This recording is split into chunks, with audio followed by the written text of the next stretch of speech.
Conforme a batalha se intensifica, os membros da Liga dos Heróis se desesperam tentando achar a bomba enquanto não percebem uma figura misteriosa passando pelos corredores tentando não chamar atenção. Enquanto isso, alguns funcionários tentam ver como vai indo a luta na frente do prédio e um dos coitados só quer completar logo seu trabalho para voltar para casa. Mas assim que ele clica no Enter para salvar, ele vê seu computador desligando antes mesmo de conseguir salvar. Isso é culpa da Lu Yandere, que ativou seu pulso eletromagnético para desligar todos os robôs do Mechayama. O chefe já nota o perigo que ela pode significar, enquanto o General se impressiona que os ciborgues não tenham sido afetados, mas isso só rende uma provocação da vilã. Nesse momento, um dos heróis pensa em interferir, mas ele é abordado por 3 ciborgues e fica pianinho no canto ao ponto de que nem o número 2 acredita que ele seja tão idiota. Isso faz com que Lu Yandere possa voltar a se focar na luta. Os ciborgues ameaçam o chefe, que já começa a demonstrar seu poder. Pelo menos até eles ficarem invisíveis graças à camuflagem tática deles e impedir que ele consiga saber de onde eles vão atacar. Com todos ocupados, o alvo dela vira a General, que já se prepara para o confronto. Ela admite que não pretende deixar que o plano de Lu Yandere continue e parte para cima da ciborgue. Ela só esqueceu desse ponto de que ela é uma ciborgue. Logo, chutá-la não é exatamente uma boa ideia. Lu Yandere começa a provocá-la novamente por sua burrice. Nisso, ela decide revidar e ainda tira sarro dela dizendo sentir pena do Braveman por ter que aguentar alguém como ela a fim dele. General percebe que a coisa tá feia quando Lu Yandere pergunta se os humanos conseguem sobreviver depois de arrancarem sua espinha. Nisso, ela sofre um golpe da Lu Yandere e vê que está ficando sem opções, até que alguém surge para ajudá-la. No caso, são as 3 clones da General Sun, que eu vou começar a chamar assim para facilitar. Elas mencionam que a loja ainda está fechada e elas trabalharam os últimos 6 meses sem receber. General Sun não entende o que elas fazem lá e a General 1 diz que estavam apenas de passagem, mas tem contas a acertar com aquela maluca. Lu Yandere reconhece as 3 e a General 3 ainda provoca falando que o Jester não suporta estar perto dela. O problema é que isso acabou fazendo a mina surtar de vez e nisso ela percebe que falou demais. Enquanto isso, na loja de departamentos, Tanaka e Iron Girl se livram dos clones da General sem muito esforço e vão acumulando apesar de estarem ficando desgastados. Tanaka percebe que os clones foram bem mal feitas, já que elas não parecem ter nenhum plano e só seguem reto sendo derrubadas, uma a uma, como se fossem gumbas. Ao mesmo tempo, Rose Princess fica sentada dizendo estar torcendo por eles sem fazer absolutamente nada. 20 minutos depois, eles finalmente se livram de todas e Rose Princess menciona que esteve coordenando as buscas pela bomba. A parte boa é que eles encontram a bomba. A parte ruim é que faltam apenas 5 minutos para ela explodir. Apesar do surto inicial do Tanaka, Rose Princess lembra que o plano deles é simplesmente resolver na surdina para evitar os planos da organização e manter o nome deles limpo. Nisso, ela menciona ter ligado para a cientista Sam, que iria ajudá-los a desarmar a bomba. Ela começa bem, mandando tirar a tampa do painel. Nisso eles veem 2 fios, um vermelho e um azul. Só que nisso ela fala do fio vermelho, apenas para mandar ele não cortar esse, mas sim o outro. Obviamente, o Tanaka, precoce do jeito que tava, acaba cortando o fio que ela fala primeiro. Rose Princess se enfurece com ele enquanto o Minion da princesa percebe que o relógio disparou e estava prestes a explodir. Mas nisso, ele tem uma ideia e acaba envolvendo a bomba por completo. Quando a bomba explode, ele impede que o gás se espalhe, salvando a todos. Tanaka menciona que o plano dele agora é subir com o gás como se fosse um balão e soltar o gás no meio do céu. Mas ele só esqueceu que o gás usado é mais pesado que o ar, e por isso ele não iria flutuar. Depois de ficar um tempo quieto, ele só consegue pedir ajuda enquanto Rose Princess volta a reclamar da falta de inteligência dele. Enquanto isso, na base da Liga dos Heróis, o Sr. Hipnose continua preso em uma cela vigiada enquanto os guardas se questionam se conseguiriam encontrar a bomba, e não prestam atenção no faxineiro misterioso colocando uma máscara de gás e jogando um spray para inutilizar as câmeras de segurança. Nisso, os dois são neutralizados com o gás do fedor e o faxineiro Jester ativa o microfone de dentro da cela para conversar com seu antigo parceiro, o que surpreende ele. Quando ele nota que não consegue ouvir uma palavra do Sr. Hipnose, ele percebe que tem que ficar segurando o botão e pergunta o que ele tinha dito. Quando ouve a pergunta, Jester menciona que seria um problema se alguém conseguisse usar as habilidades dele. Só que, vendo que tinha que ficar apertando o botão, ele perde a paciência e muda de tática. Jester decide só arrombar a porta e já ir falando o que veio fazer. Nisso ele começa a analisar a cela do Sr. Hipnose e percebe que era uma cela bem privilegiada para um sujeito como ele. E o Sr. Hipnose menciona que jamais conseguiria escapar sozinho, mas quando menciona que com a ajuda do Jester, isso muda completamente a situação, ele só o encara. Jester começa a zombar do seu antigo parceiro, tirando fotos engraçadas antes de perguntar se ele não havia esquecido as regras da organização. Isso porque a regra principal é que se tiver um plano legal, compartilhe e depois limpe sua própria bagunça, o que impressiona o Sr. Hipnose. Ele menciona isso pois o parceiro dele nunca havia mencionado seu plano ou seus poderes, e o grupo havia achado que ele tinha desaparecido. Só que depois que todo o plano dele foi pro saco, o infeliz inventa de pedir ajuda. O Sr. Hipnose implora por ajuda dizendo que jamais iria trair seus parceiros, mas Jester se pergunta se ele está planejando hipnotizá-lo para poder sair tranquilo de lá. Depois de ouvir mais desculpas, Jester decide dar seu veredito. No caso, seria pena de morte.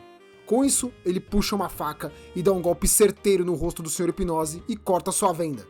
Mas nisso, ele o encara direto nos olhos enquanto segura a faca no seu rosto. Sem pensar duas vezes, o Sr. Hipnose tenta controlar o Jester para escapar da cela, mas acaba descobrindo que não funcionou. Jester zomba dele, dizendo que ele realmente tentou, e menciona saber que o Sr. Hipnose não conseguiu controlar a General Sun, explicando que a mente deles é especial.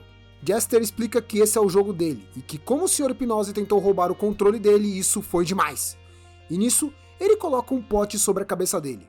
Jester explica que é melhor não se mexer, pois ele conseguiu esvaziar uma estação de trem usando uma fórmula diluída em 10.000 vezes. Só que essa, na cabeça dele, era a fórmula pura. Depois de armar uma armadilha com o elástico, ele diz que se o Sr. Hipnose tiver sorte, o elástico vai arrancar o nariz dele assim que abrirem a porta.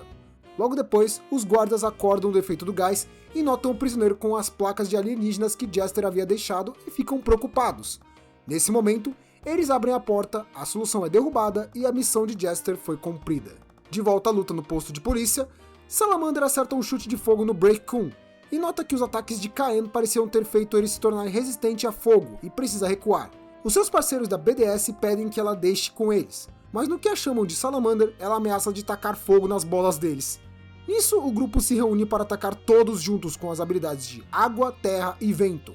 O problema é que eles fazem um discurso tão longo que a Salamander quase acaba com os três, mas nisso eles o atingem com o Death Triangle. Phantom parece orgulhoso de seus parceiros e sua técnica mortal, pelo menos até verem que Break Kun continua intacto. Salamander encara os parceiros mencionando que agora eles o fizeram imune a ataques de vento, água e terra também, esperando que eles possam se explicar. Nisso, PSG surge rindo deles e mandando que Break Kun faça aquilo que ele foi criado para fazer: destruir. Com isso, Phantom decide mostrar seu poder e revela controlar chamas negras.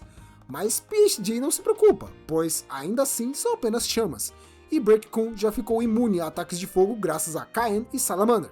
Mas no que Break Kun avança contra o Phantom, ele simplesmente atravessa o monstro com seu poder.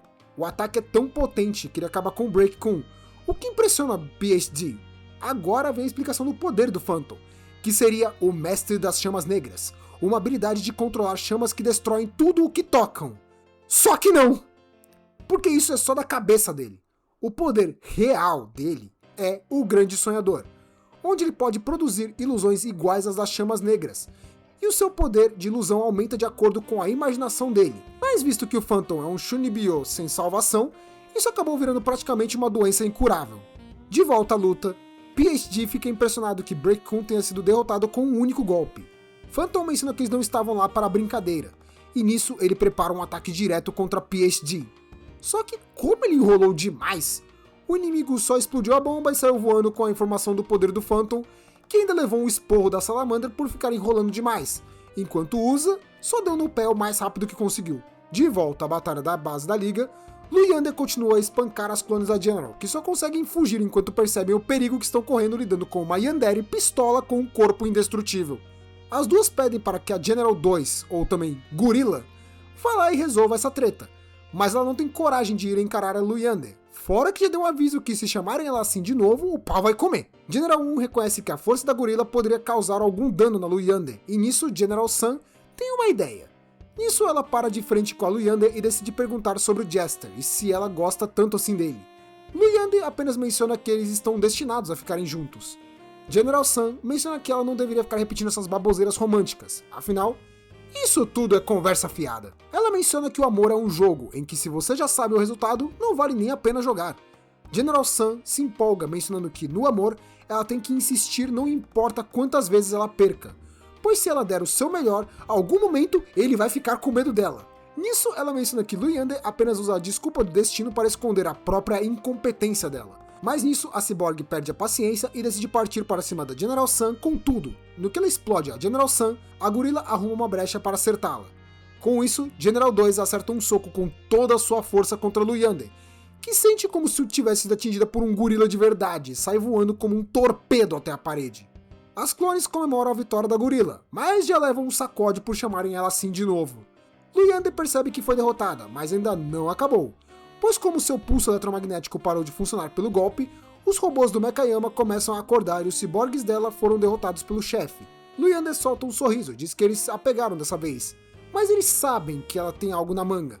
O que eles não esperavam era uma camuflagem tática dela permitindo que ela pudesse fugir. Lu Yandere diz que iria deixar isso assim dessa vez, mas adianta que iriam se encontrar de novo. Enquanto as clones comemoram a vitória, Mechayama continua perdido, General Sun promete fazer algo para compensá-las, e os Minions percebem que ela falou algo sobre acabar o tempo. Nisso, eles só conseguem ouvir a bomba explodindo na base da Liga dos Heróis. Enquanto isso, no prédio principal da Liga, Justice enaltece todos os problemas acumulados deles, enquanto Sirius Glasses começa a desfalecer de tanta pressão. Metal Prisoner reconhece que a organização tá tirando com a cara deles, enquanto Marshmallow Head menciona que estão sendo feitos de bobos. Justice reconhece que subestimou demais a organização, e o secretário deles menciona sobre as câmeras de segurança terem flagrado Jester surgindo com roupa de faxineiro. Enquanto ela tenta organizar seus pensamentos, o marido dela liga, e nisso Justice fica toda fofa. Pelo menos, até ver algo no seu celular que a deixa desesperada e a faz sair voando para a cidade com toda a velocidade. Isso porque o que ela recebeu foi uma foto do Jester com seu marido em frente à base principal da Liga. Logo depois, ele mandou uma foto em frente a um pôr do sol em uma ponte. Justice parte em uma disparada para encontrar o seu marido e o encontra desmaiado no chão, com uma venda. E nisso ela praticamente o atropela. Ela fica desesperada perguntando se ele estava bem, mas o marido dela diz que sua única ferida é uma queimadura enorme nas costas. Enquanto ele se pergunta o que houve, Justice entende que o alvo da organização sempre foi ela. Nesse momento, Jester está descansando em um caminhão indo embora. PSG chega ao caminhão e tira sua camuflagem tática para poder se apresentar ao seu líder. Ele pergunta se Jester cumpriu a missão dele, e o vilão diz que sim. De acordo com ele, o Sr. Hipnose não deve conseguir se recuperar da punição que levou. Além disso, ele aproveitou para dar um pequeno aviso para Justice. Jester menciona que a Justice será o maior problema para os planos deles. Mas depois de darem esse aviso de que eles sabem o ponto fraco dela e que poderiam atacá-los quando quisessem, Jester acredita que não tem como ela arriscar pôr eles em perigo, enquanto PSG aproveita a analogia de mães deixarem seus filhos brincar para lembrar da infância que sua mãe escondia o cabo de energia do videogame. PSG imagina que agora poderão fazer o que quiserem, mas Jester menciona que o melhor é eles saírem de cena por enquanto. Isso porque não é inteligente ficar cutucando ainda mais a Justice, e precisam de um plano para lidarem com todos. O plano atual deu certo, pois tiveram as distrações certas. Isso porque Jester já cogitava que a General Sun poderia vir a atrapalhar eles. Ele nota que com isso poderá se manter entretido por um bom tempo. Mas nesse momento, PSG parece notar algo e decide sair voando de lá com uma desculpa bem estranha. Jester não entende o que houve, até perceber que não conseguia se mexer. E nisso ele vê Lu Yandere surgindo após tirar sua camuflagem. Ela estava segurando ele, pois não aceitava que General Sun tivesse zombado do amor deles. Lu Yandere acaba se empolgando pela raiva e abraça ele com tanta força que começa a quebrar os ossos do Jester. Ele percebe que seu parceiro tinha percebido a Lu Yandere por lá e só deu fora o quanto antes.